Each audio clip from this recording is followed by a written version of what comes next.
안녕하십니까, 유영석 목사입니다. 오늘 함께 나눌 말씀은 요한복음 6장 22절에서 31절 말씀입니다. 계속해서 살펴보고 있는 요한복음 6장은 이 세상의 빵이 아닌 생명의 빵이 있음을 강력하게 증거하는 장입니다. 자, 26절 보겠습니다. 예수께서 그들에게 대답하셨다. 내가 진정으로 너희에게 말한다. 너희가 나를 찾는 것은 표징을 보았기 때문이 아니라 빵을 먹고 배가 불렀기 때문이다. 27절에 너희는 썩어 없어질 양식을 얻으려고 일하지 말고 영생에 이르도록 남아있을 양식을 얻으려고 일하여라. 자, 우선 26절에서 배가 부르게 하는 양식이 등장합니다. 먹고 배가 불렀습니다.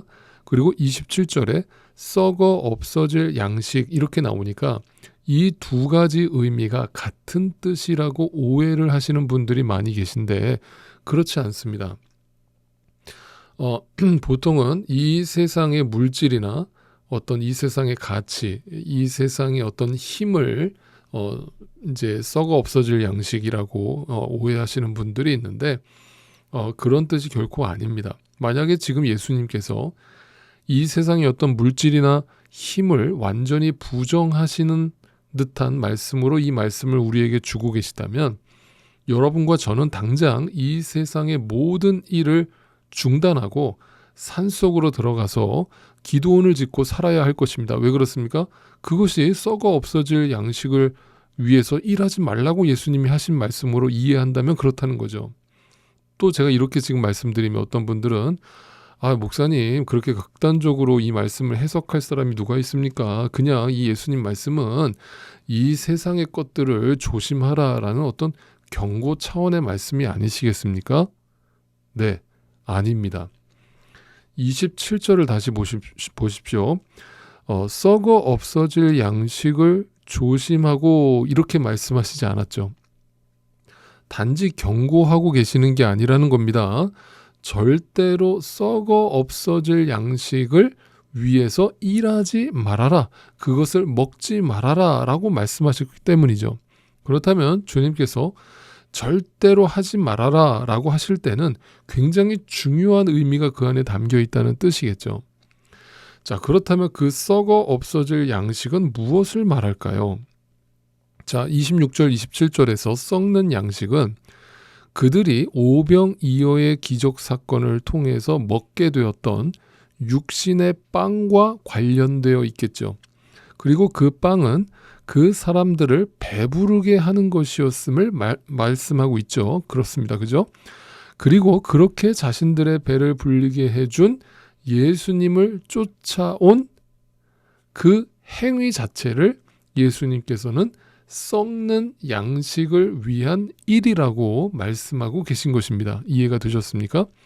그러니까 단지 육의 양식이 썩을 양식이 아니라 그 육의 양식을 먹고 그것을 쫓는 그들의 행위와 그 마음이 썩을 양식을 위한 일이라고 말씀하신 것입니다. 다시 말하면 믿음이라고 하는 것은, 신앙이라고 하는 것은 반드시 자기 십자가를 지고 주님을 쫓는 것이어야 하는데 반드시 자기 부인이 따라와야 하는데 이들은 지금 배가 부른 상태에서 그 배가 부르게 해준 그 예수님을 우상화해서 그 예수님을 쫓고 있더라. 다시 말하면 자기 강화와 자기 만족에서 신앙생활을 하고 있다. 그것이 바로 썩어 없어질 양식을 얻으려고 일하는 행위다라고 말하고 있는 것입니다. 자, 더 쉽게 말씀드리겠습니다. 오늘날도 교회 안에서 썩어 없어질 양식을 얻으려고 일하는 자들이 많이 있습니다. 내 이름을 드러내기 위해서, 내 만족을 얻기 위해서 헌금 생활을 하고 봉사를 하고 헌신을 하고 충성을 하고 선교를 하고 모든 교회 사역에 동참하면서도 결과적으로는 거기에는 하나님을 드러내는 것이 아니라 내 만족이 있는 거예요. 내 자아가 강화되고 있는 거예요. 다 나예요. 그러니까 이런 사람들의 특징이 뭐냐면 항상 교만해요. 그 교만이라는 것은요, 여러분 자기 자랑이 아닙니다. 결코. 성경에서 말하는 교만이 뭐예요? 예수 그리스도가 드러나지 않고 자꾸 자기가 나오는 거거든요. 네, 내가 나오는 거예요. 내가 드러나는 겁니다. 그러니까 단지 세상 일을 한다고 해서 썩을 양식이 아니라 겉으로는 하늘의 양식을 위해서 일하는 것처럼 보이지만 결과적으로 자신의 배를 불리는 자기 만족과 자기 유익을 목적으로 하는 것이라면 그것이 썩을 양식을 위한 일이라는 말씀입니다. 그런 자들이 모여서 교회랍시고 교회를 비즈니스 운영하듯이 교회를 운영하는 것이고 이 세상 권력과 정치에 지나치게 관심을 갖는 것이고 하나님의 이름으로 이 땅에서 부와 명예와 성공을 누리고 자랑하는 것입니다. 이것이 바로 마태복음에서 예수님께서 경고하셨던 그날에 내가 다시 오는 그날에 많은 사람들이 나더러 주여 주여 내가 모두 했고 라면서 주님 앞에서 실컷 떠들 것이다. 그러나 나는 그들에게 나는 너희를 전혀 알지 못한다. 불법을 행하는 자들아 내 뒤로 물러가라 라면서 그들을 무시하실 것이다 라고 선언하셨던 내용인 것입니다. 그러니까 이 말씀은 여러분 굉장히 무서운 말씀입니다. 더 적나라하게 말씀드릴까요?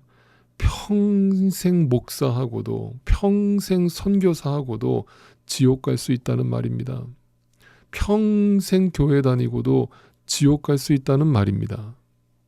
자, 예수님이 이렇게 무서운 얘기를 하시자 그들은 깜짝 놀랐겠죠. 그래서 이렇게 질문을 던집니다. 28절입니다. 그들이 예수께 물었다. 예수님, 도대체 우리가 무엇을 하여야 그렇다면 하나님의 일을 하는 것이 되는 것입니까? 주님의 그 충격적인 말씀에 깜짝 놀란 사람들은 예수님께 묻는 것입니다. 그럼 도대체 하나님의 일은 무엇이고 그것을 내가 어떻게 해야 하는 것입니까? 예, 그것은 곧 우리의 질문과 같습니다. 여러분이라면 이 질문에 어떻게 대답을 하시겠습니까? 여러분이라면. 아니, 예수님을 믿은 지가 벌써 몇 년째인데 아직도 하나님의 일이 뭔지 모른다고요? 그 내가 가르쳐 줄게요. 자, 받아 적으세요. 하나님의 일은요, 열심히 교회에서 봉사하면 되고요. 헌신하시고요. 그리고 열심히 선교도 다니시고요. 열심히 전도하시고요. 열심히 구제도 하십시오. 네, 그것이 하나님 기뻐하시는 일입니다. 알겠습니까? 만약 여러분이 이렇게 대답하신다면 네, 거기에 대해서 예수님은 뭐라고 대답을 하실까요? 자, 29절입니다. 이 질문에 대한 예수님의 대답은 이렇습니다. 예수께서 그들에게 대답하셨다. 하나님께서 보내신 일을 믿는 것이 곧 하나님의 일이다. 하나님의 일이 뭐냐? 예수를 잘 믿으라는 것입니다. 그게 하나님의 일이라는 것입니다. 여러분, 믿음이 뭐라고 했습니까? 믿음은 그냥 추상적이고 막연한 것이라고 했습니까? 아닙니다. 믿음은 반드시 행함이 따른다고 했습니다. 삶이 동반되지 않는 믿음은 가짜라고 했습니다. 예수를 믿는다는 게 뭔지, 하나님을 믿는다는 게 뭔지 고민하면서 이 땅에 남은 삶을 믿음으로 살아가는 것이 진짜 믿음입니다. 그래서 믿음은 결코 추상적이거나 모호하지 않습니다. 믿음은 아주 현실적이고 실제적이고 구체적입니다. 그래서 믿음은 눈에 보입니다. 하나님을 믿고 예수를 믿는 자로 산다는 것이 무엇인지를 분명히 알고 살아가게 되는 것입니다. 자, 그러자 이 말씀, 주님의 대답을 전혀 이해하지 못했던 무지한 자들, 믿음이 없는 자들은 또다시 질문을 던집니다. 그들은 다시 물었다. 우리에게 무슨 표징을 행하셔서 우리로 하여금 당신을 믿게 하시겠습니까? 당신이 하시는 일이 무엇입니까?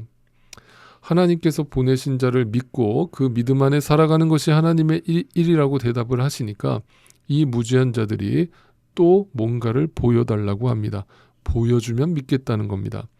조금 전에 오병이어 사건을 통해서 배불리 먹은 그 기적은 어느새 옛 과거가 되어버리고 지난주에 주일날 엄청나게 말씀을 통해 예배를 통해 은혜를 받아놓고 고작 한 주밖에 지나지 않았는데 언제 그런 은혜를 받았냐는 듯이 또 보여달라는 겁니다. 또다시 내 감정을 뜨겁게 해달라는 겁니다. 또 내 머리를 시원케 달라는 겁니다. 여러분, 이것이 바로 내 안에 믿음이 없음의 증거인 것입니다. 여러분, 그래서 오늘날 교회들이 너무 바쁩니다. 왜 그런 줄 아십니까? 하나님의 일을 하지 않기 때문입니다. 자꾸 사람들이 눈에 뭔가를 보여달라고 얘기를 하니까 자꾸 눈에 뭔가를 보여주기 위해서 오늘날 교회들이 바쁩니다. 왜? 뭔가 눈에 안 보여주면 다들 시시하다고 심심하다고 교회를 떠나갈 것을 잘 알기 때문입니다. 하나님의 일이 무엇인지 분명히 아시겠습니까? 어떤 눈에 보이는 일이 아닙니다. 행위가 아닙니다. 그 행위에 초점을 두면 자기 부인이 아니라 자기 강화로 가게 되어 있습니다. 바로 그것이 썩을 양식을 위한 일이 되어버리고 맙니다. 교회 안에서 온갖 썩을 양식을 위한 일들만 열심히 하다가 주님 다시 오시는 날 심판대 앞에 설 사람들이 너무 많습니다. 예수님을 믿고 하나님을 믿게 되셨다면 그 믿음이 오늘도 내 하루의 삶 속에서 어떻게 드러나게 되는지를 고민해 보십시오. 누군가의 대화 속에서, 누군가와의 만남 속에서, 일 속에서 어떻게 그것이 스며 나와야 하며 어떻게 드러나야 하는지를 고민해 보십시오. 깊이 묵상해 보십시오. 그때 여러분을 향해 흐뭇한 미소를 지으며 웃으시는 주님의 나지막한 웃음소리를 듣게 되시리라고 저는 확신합니다. 십자가